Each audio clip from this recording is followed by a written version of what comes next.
Hormuz পুরোপুরি খুলে দিতে ইরানকে আমেরিকার চাপ। জাহাজে হামলা বন্ধের নিশ্চয়তা চান ট্রাম্প। নিজেদের রক্ষায় প্রস্তুত তেহরান। এশিয়ার 3 দেশে টাইফুন বাভির তাণ্ডব। ফিলিপিন্সে প্রাণহানি বেড়ে 17। দুর্যোগ মোকাবেলায় প্রস্তুত চায়না। ভয়াবহ বন্যার কবলে ভারতের ত্রিপুরা। এবং যুদ্ধ বন্ধে আমেরিকার প্রস্তাব প্রত্যাখ্যান রাশিয়ার। ইউক্রেনের বিরুদ্ধে আরও আগ্রাসী লড়াইয়ের পরিকল্পনা পুতিনের।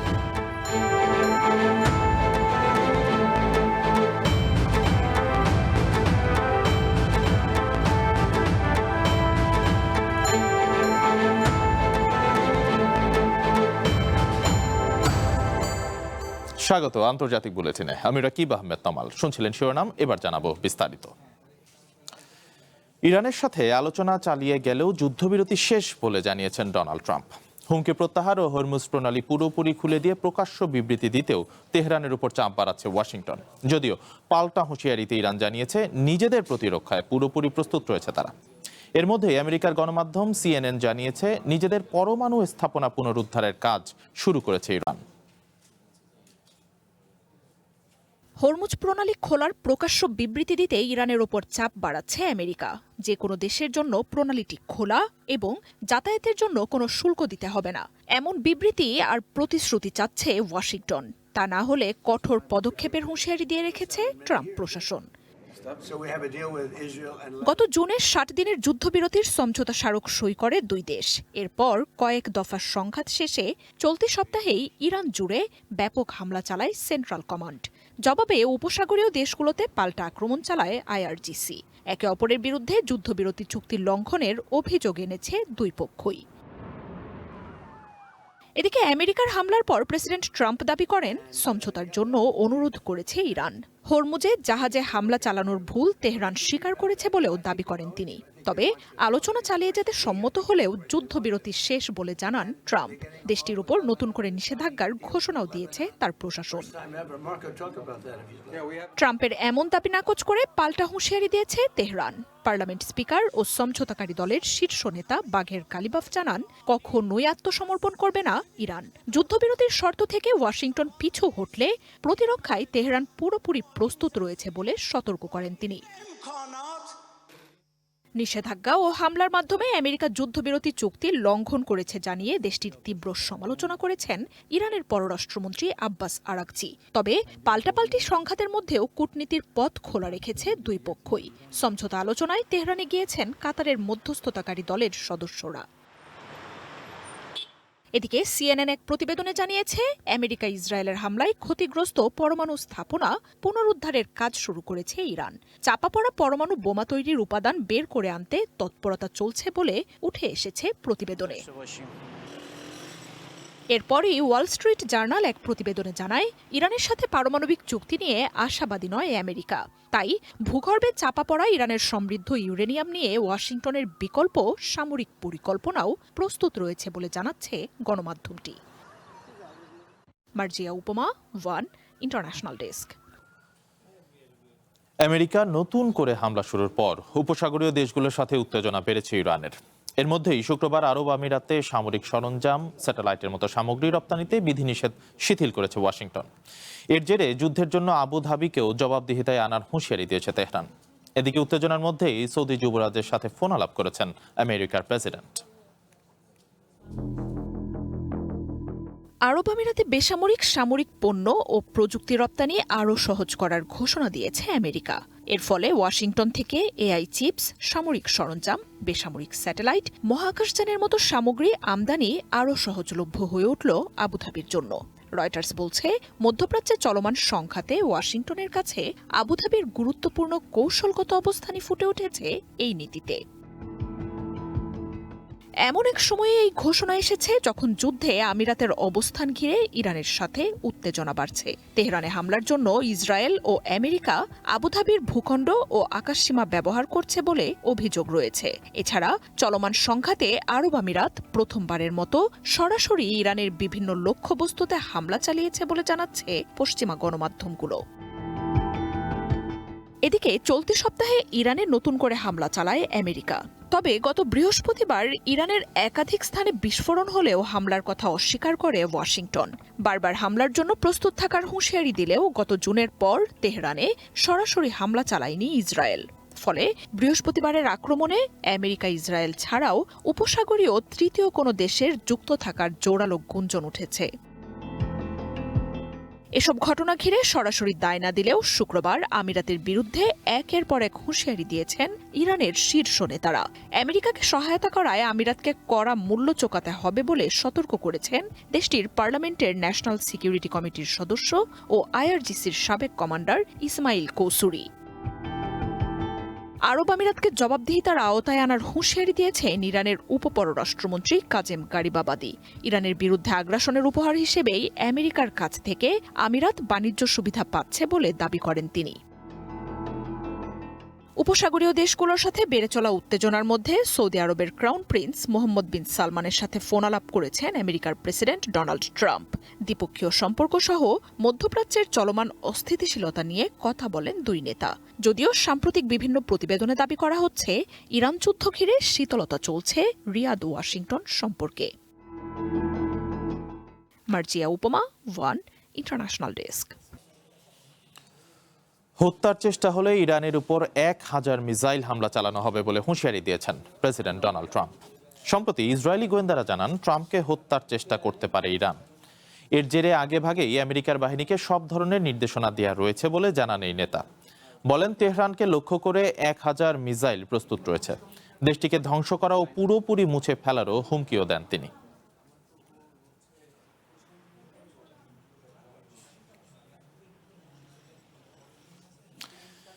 আমেরিকার চাপের মুখে দক্ষিণ লেবাননের সংবেদনশীল সামরিক অভিযান সাময়িকভাবে স্থগিতের নির্দেশ দিয়েছে ইসরায়েল।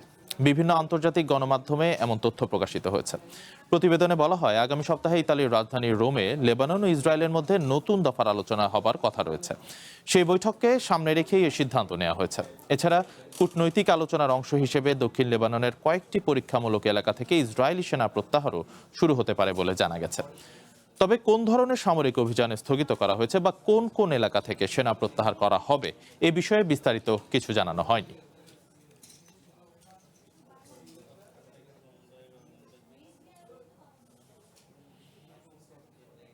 আন্তর্জাতিক বুলেটিনে নিচ্ছে একটি বিরতি, সাথেই থাকুন। একটি দেশের ভবিষ্যৎ গড়ে ওঠে তার ভিত্তি থেকে। তাই বিশ্বখ্যাত জার্মান ভিআরএম প্রযুক্তিতে কনফিডেন্স সিমেন্ট নির্মাণ করেছে নতুন প্ল্যান্ট। ইন্দোনেশিয়া থেকে আমদানিকৃত এ গ্রেড ক্লিংকারের সমন্বয়ে উৎপাদিত কনফিডেন্স সিমেন্ট কোয়ালিটি অ্যাসিওরেন্স ল্যাবে পরীক্ষিত প্রতিটি কণায় নিশ্চিত করা হয় সর্বোচ্চ মান। আর এই এ গ্রেড ক্লিংকারের কনফিডেন্স সিমেন্ট পৌঁছে যাবে বাংলাদেশের প্রতিটি শহর ও গ্রামে, প্রতিটি প্রান্তে, বাংলাদেশের হৃদয় জুড়ে।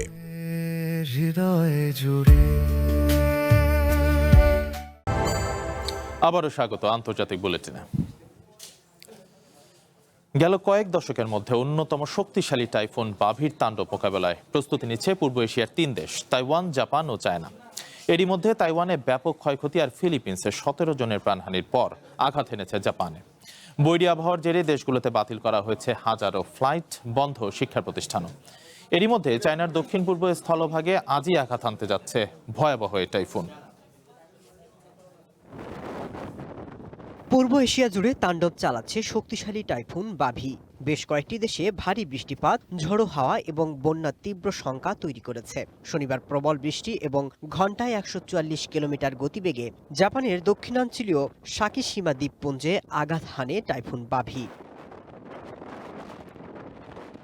ঝড়ের প্রভাবে বন্যা এবং ভূমিধসের আশঙ্কায় সতর্কতা জারি করেছে জাপান কর্তৃপক্ষ। ইশিকাগোতে শনিবার সব ধরনের বিমান এবং ফেরি চলাচল বন্ধ রাখা হয়। বাতিল করা হয়েছে 345টি ফ্লাইট। এছাড়া বিদ্যুৎ বিচ্ছিন্ন 24,000 পরিবার। ফিলিপিন্সের মান্দানাও দ্বীপে বাভির প্রভাবে সৃষ্ট ভারী বৃষ্টিপাতে ভূমিধস দেখা দিয়েছে। এতে বাড়ছে হতাহতের সংখ্যা। নিখোঁজদের সন্ধানে উদ্ধারকারী দলগুলোর অভিযান অব্যাহত রয়েছে। বন্ধ রয়েছে শিক্ষা প্রতিষ্ঠান, বাতিল করা হয়েছে শত শত ফ্লাইট। তাইওয়ানের উত্তরাঞ্চলের দিকে এগিয়ে আসা বাভির কারণে সতর্কতামূলক ব্যবস্থা নিয়েছে দেশটির সরকার। মূলত পাহাড়ি এলাকার বাসিন্দাদের মধ্যে 14,000-এর বেশি মানুষকে সরিয়ে নেওয়া হয়েছে। যদিও ঝড়টি তাইওয়ানের স্থলভাগে আঘাত করবে না বলে পূর্বাভাস দেওয়া হয়েছে। আবহাওয়ার পূর্বাভাসে বলা হয়েছে, জাপানের প্রত্যন্ত সাকিশিমা দ্বীপপুঞ্জ অতিক্রম করে এবং তাইওয়ানের পাশ দিয়ে যাওয়ার পর টাইফুন বাভি রোববার ভোরে পূর্ব চীনের প্রায় 1 কোটি মানুষের শহর ওয়েনঝৌতে আঘাত করবে। এরই মধ্যে দেশটিতে নেওয়া হয়েছে আগাম প্রস্তুতি। Masud Rana, one international desk. Bharat জুড়ে গত কয়েকদিনের টানা বৃষ্টিতে ভয়াবহ বন্যার কবলে ত্রিপুরা রাজ্য। প্লাবিত রাজ্যের 3 জেলা। আবহাওয়া দপ্তরের তথ্য মতে এখনই বৃষ্টি থামার কোনো পূর্বাভাস নেই, বরং আগামী দিনে বৃষ্টি আরও বাড়তে পারে। ফলে আরও ভয়াবহ হয়ে উঠতে পারে বন্যা পরিস্থিতি। বন্যা পরিস্থিতি সামাল দিতে তৎপর রয়েছে রাজ্য প্রশাসন। বৃষ্টি এবং বন্যায় পুরো রাজ্যে 4,000-এর বেশি বাড়ি ক্ষতিগ্রস্ত হয়েছে। অন্তত 11,000 মানুষ ঘরছাড়া। তবে এখনো পর্যন্ত বৃষ্টি বা বন্যার কারণে কোনো প্রাণহানির খবর পাওয়া যায়নি। নিচু এলাকাগুলি থেকে বাসিন্দাদের নিরাপদে সরানোর ব্যবস্থা করা হয়েছে। প্রশাসন সূত্রে জানা গেছে, সবচেয়ে বেশি ক্ষতিগ্রস্ত উনাকোটি জেলা, তারপরেই খোয়াই এবং ধলাই জেলা।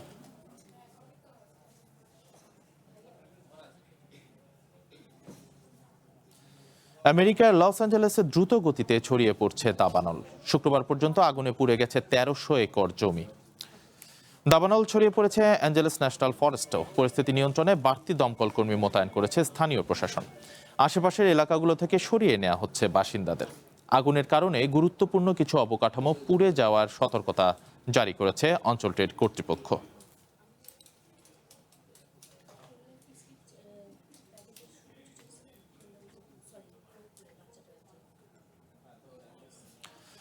এক সপ্তাহের মধ্যে দ্বিতীয়বার দেশজুড়ে ব্ল্যাক আউটের কবলে পড়ল কিউবা। শুক্রবার বিকেলের পরপরই গোটা দেশ ঢেকে যায় অন্ধকারে। তবে বিদ্যুৎ বিভ্রাটের কোনো ব্যাখ্যা দেয়নি কর্তৃপক্ষ। শাসনতন্ত্র পরিবর্তনের লক্ষ্যে গত জানুয়ারি থেকে কিউবায় তেল আমদানির উপর আমেরিকার নিষেধাজ্ঞার পর থেকেই কিউবায় তীব্র জ্বালানি সংকট দেখা দিয়েছে। হাভানায় তেল রপ্তানি করা দেশগুলোর উপর বাড়তি শুল্ক আরোপের হুঁশিয়ারিও দেন তিনি। এদিকে আমেরিকার এসব বিধিনিষেধে দেশটির বেসামরিক নাগরিকরা মানবিক ঝুঁকিতে পড়তে পারেন বলে সতর্ক করেছে মানবাধিকার সংস্থাগুলো।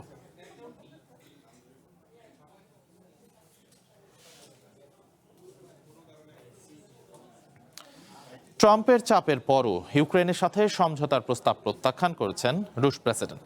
ক্রেমলিনের অন্তত 3টি সূত্রের বরাত দিয়ে রয়টার্স বলছে, আরও আগ্রাসী লড়াইয়ের পরিকল্পনা করছেন ভ্লাদিমির পুতিন। হামলা পাল্টা হামলায় জোরালো হয়ে উঠেছে রাশিয়া ইউক্রেন যুদ্ধ। কিয়েভের ড্রোনে নড়বড়ে হয়ে উঠেছে মস্কোর প্রতিরক্ষা। রাশিয়ার বন্দর, তেল শোধনাগার সহ সাগরের জ্বালানিবাহী জাহাজে হামলা চালাচ্ছে ইউক্রেন। শত শত ড্রোনের নিশানায় পরিণত হয়েছে মস্কো সহ রাশিয়ার গুরুত্বপূর্ণ ও স্পর্শকাতর স্থাপনা। এই পরিস্থিতিতে শান্তি আলোচনা পরিহার করে যুদ্ধে আরও আগ্রাসী হতে রুশ প্রেসিডেন্টের উপর চাপ দিচ্ছেন কট্টরপন্থীরা। রুশ প্রেসিডেন্টের ক্রেমলিনের ঘনিষ্ঠ সূত্রগুলোর বরাত দিয়ে রয়টার্স বলছে, আমেরিকার চাপ উপেক্ষা করে আক্রমণাত্মক লড়াইয়ের পরিকল্পনা করছেন পুতিন। রুশ প্রেসিডেন্ট যুদ্ধ বন্ধ করতে চান। সোমবার প্রেসিডেন্ট ট্রাম্পের এমন মন্তব্যের মধ্যেই সংঘাত বৃদ্ধির এই তথ্য সামনে এসেছে। গত সপ্তাহে ইউক্রেন ও রাশিয়ার শীর্ষ নেতাদের সাথে আলাদা ফোনালাপের পর ট্রাম্প জানান, ধারণার চেয়েও আরও কাছাকাছি পৌঁছে গেছে যুদ্ধ বন্ধের প্রস্তাবনা। বুধবার নেটো সম্মেলনের সাইডলাইনে প্রেসিডেন্ট ভলোদিমির জেলেনস্কির সাথে বৈঠকও করেন ট্রাম্প। এরপরই আমেরিকার বহুল আলোচিত প্যাট্রিয়ট প্রতিরক্ষা ব্যবস্থা তৈরির অনুমোদন পাওয়ার দাবি করে কিয়েভ। রুশ সূত্রগুলো বলছে, দোনবাসের বাকি থাকা অঞ্চলগুলো দখলে নিতে শিগগিরই ব্যাপক অভিযান শুরু করতে যাচ্ছে রাশিয়া। অঞ্চলটি পুরো দখলে নেয়ার ব্যাপারে রুশ প্রেসিডেন্ট আত্মবিশ্বাসী বলেও জানান তারা। যুদ্ধের বর্তমান সম্মুখ সারি পর্যন্ত দখলে রেখে অস্ত্রবিরতিতে কয়েকজন উপদেষ্টা পরামর্শ দিলেও তাদের উপর রুশ প্রেসিডেন্ট ক্ষুব্ধ প্রতিক্রিয়া জানান বলে উঠে এসেছে রয়টার্সের প্রতিবেদনে। এদিকে নতুন করে আগ্রাসন বাড়ানোর তথ্যের প্রতিক্রিয়ায় ক্রেমলিন মুখপাত্র দিমিত্রি পেসকভ জানান, শান্তিপূর্ণ সমাধানের জন্য প্রস্তুত রাশিয়া, যদিও স্বাধীনভাবে সামরিক অভিযান চালিয়ে যাওয়ার পূর্ণ সক্ষমতা রয়েছে মস্কোর। অন্যদিকে গোয়েন্দা তথ্যের বরাত দিয়ে ইউক্রেন জানাচ্ছে, সামনের দিনগুলোতে হামলা বৃদ্ধির প্রস্তুতি নিচ্ছে রাশিয়া।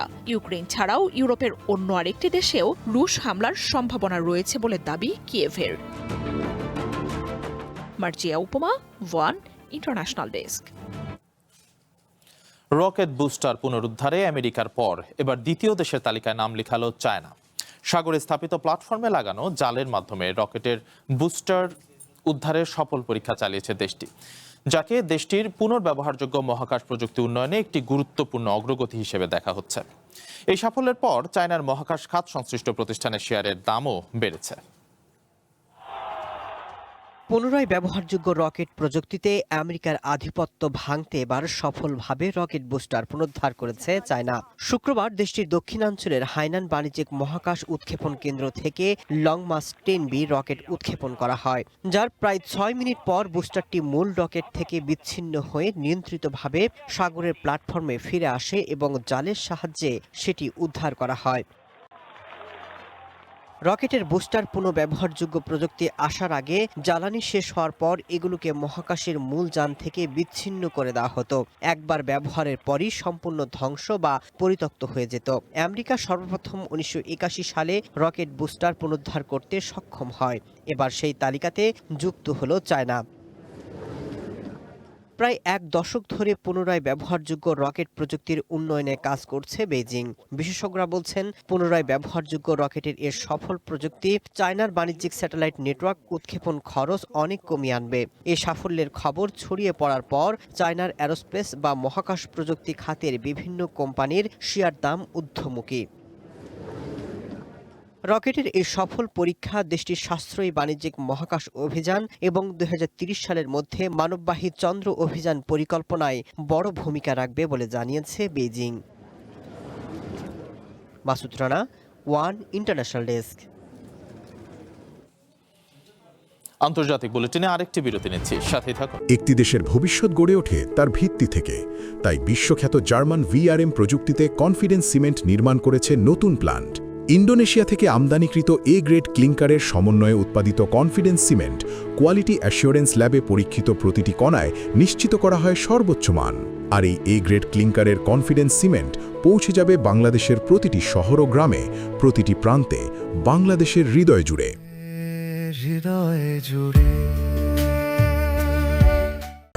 আবারও স্বাগত আন্তর্জাতিক বুলেটিনে। পাকিস্তানের বেলুচিস্তান প্রদেশে চলমান অপারেশন শাবানে ভারত সমর্থিত আরও 17 সশস্ত্র ব্যক্তি নিহতের তথ্য জানিয়েছে দেশটির নিরাপত্তা বাহিনী। এর ফলে এই অভিযানে এখন পর্যন্ত নিহতের সংখ্যা বেড়ে 43 জনে দাঁড়িয়েছে। পাকিস্তানের সংবাদ মাধ্যম জিও নিউজ জানায়, মাঙ্গি বাঁধ পুলিশ স্টেশনে হামলার পর দেশটির সেনাবাহিনী, ফ্রন্টিয়ার কর্পস এবং বেলুচিস্তান পুলিশ যৌথভাবে এই অভিযান শুরু করে। গত 5 জুলাই থেকে শুরু হওয়া অপারেশন শাবান সহ অন্যান্য অভিযানে এখন পর্যন্ত মোট 91 জন সশস্ত্র ব্যক্তি নিহতের দাবি করেছে পাকিস্তানের নিরাপত্তা বাহিনী।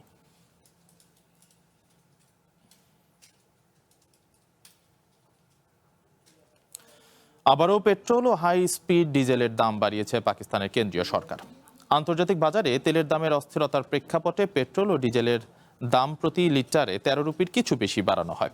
শুক্রবার পাকিস্তানের পেট্রোলিয়াম বিভাগ এক বিজ্ঞপ্তিতে জানায়, নতুন মূল্য অনুযায়ী প্রতি লিটার পেট্রোলের দাম নির্ধারণ করা হয়েছে 310.71 রুপি এবং হাই স্পিড ডিজেলের দাম 323.30 রুপি নির্ধারণ করা হয়েছে। শুক্রবার মধ্যরাত থেকেই এই নতুন দাম কার্যকর করা হয়েছে। সাম্প্রতিক সময়ে আমেরিকা ও ইরানের মধ্যে পাল্টাপাল্টি হামলার কারণে আন্তর্জাতিক বাজারে অপরিশোধিত তেলের দাম আবারও বেড়ে যায়। নতুন করে বাড়তি দামের সঙ্গে সামঞ্জস্য রাখতেই অভ্যন্তরীণ বাজার জ্বালানির দাম বাড়ালো পাকিস্তান।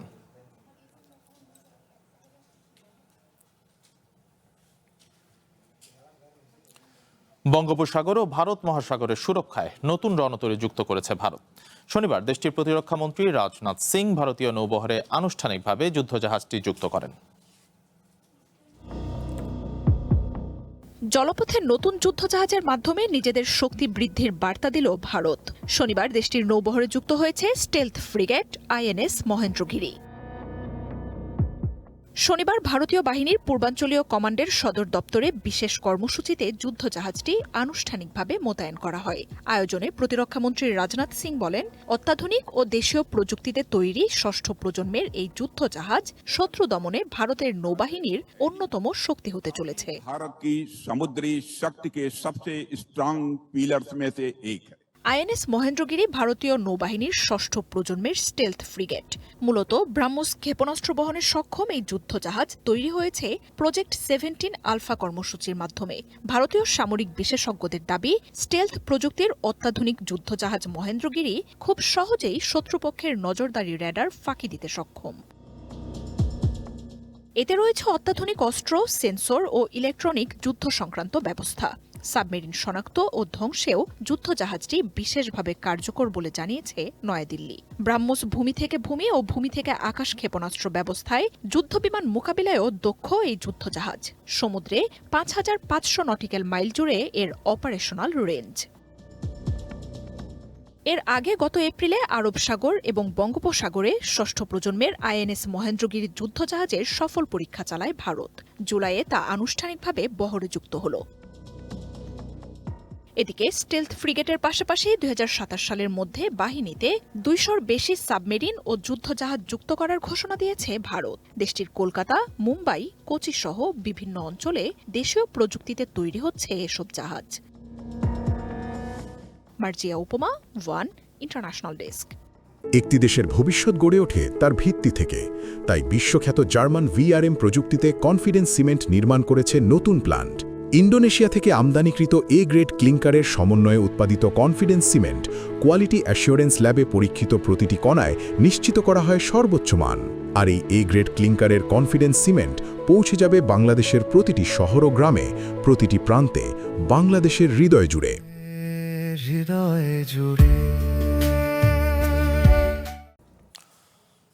ভক্তদের নিয়ে গিনেস বুকে নাম লেখালেন বিখ্যাত আমেরিকান গায়ক পিটবুল। শুক্রবার লন্ডনের বিএসটি হাইড পার্কে তার শোতে ভক্তরা টাক মাথা সেজে রেকর্ড করেন। মোট ২২,১৪১ জন বল্ড ক্যাপ পরে সেই শোতে অংশ নেন, আর এতে সৃষ্টি হয় টাক মাথার এক বিশাল বহর। টাকমাথা ও চোখে কালো চশমা, এমন সিগনেচার লুক দিয়েই নিজেকে উপস্থাপন করেন পিটবুল। তার এই লুক ফলো করেই শুক্রবার ভক্তরা জমায়েত হন লন্ডনের বিএসটি হাইড পার্কে। বল্ড ক্যাপ ও কালো চশমা পরে পিটবুলের শোতে ভিড় করেন হাজার হাজার ফ্যান। জনপ্রিয় আমেরিকান সঙ্গীত শিল্পী পিটবুলের আসল নাম আর্মান্ডো ক্রিশ্চিয়ান পেরেজ। ২০০৪ সালে নিজের প্রথম অ্যালবাম প্রকাশ করেন তিনি। একের পর এক হিট গান ও জনপ্রিয় শিল্পীদের সাথে কাজ করে বিশ্বজোড়া খ্যাতি অর্জন করেন তিনি। তবে এমন আয়োজনে অবাক হয়েছেন এই তারকা। এখানে লোকে লোকারণ্য হয়ে গেছে। বল্ড ক্যাপ, শার্ট ও টাই পরে মানুষজন পিটবুলের আদলে সেজেছে। সবচেয়ে বেশি সংখ্যক বল্ড ক্যাপ পরা লোক জমায়েত করে আমরা রেকর্ড করার পরিকল্পনা করেছিলাম। দিন শেষে আমরা তা পেরেছি। গত বছর বিবিসি রেডিও ওয়ানের প্রেজেন্টার গ্রেগ জেমস এবং কন্টেন্ট ক্রিয়েটর জ্যাক রেমিংটন এই রেকর্ড গড়ার আইডিয়াটি সামনে আনেন। জ্যাক একটি ভিডিওর মাধ্যমে প্রথম এই প্রস্তাব দেন এবং গ্রেগ জেমস স্বয়ং পিটবুলকে এই পরিকল্পনায় রাজি করাতে সাহায্য করেন। দিন শেষে সবকিছুই ভক্তদের জন্য। আজকাল শিল্পীরা মাঝে মাঝে ভুলে যান যে ভক্তরা ছাড়া তাদের কোনো অস্তিত্বই নেই, আর বিনয়ীরা সহজে হোঁচট খান না। আর তাই আমি সবসময় ভক্তদের ধন্যবাদ জানাই, আর এই বল্ডিদের দেখতে পাওয়া একটা আশীর্বাদ। কনসার্টের দিন লন্ডনের তাপমাত্রা ছিল প্রায় ৩২ ডিগ্রি সেলসিয়াস। প্রচন্ড গরমে ভক্তরা ঘেমে নিয়ে একাকার হয়েছেন। তবে পিটবুলের মতো সেজে এই বিশ্ব রেকর্ডের অংশ হতে পেরে তারা অত্যন্ত আনন্দিত ও উচ্ছ্বসিত ছিলেন। Amanur Rahman, one international desk. এই ছিল আন্তর্জাতিক বুলেটিনে। একটু পরেই দেখবেন জেলা বুলেটিন। চ্যানেল ওয়ানের সাথে থাকুন, যুক্ত থাকুন আমাদের ফেসবুক পেজ এবং ইউটিউব চ্যানেল।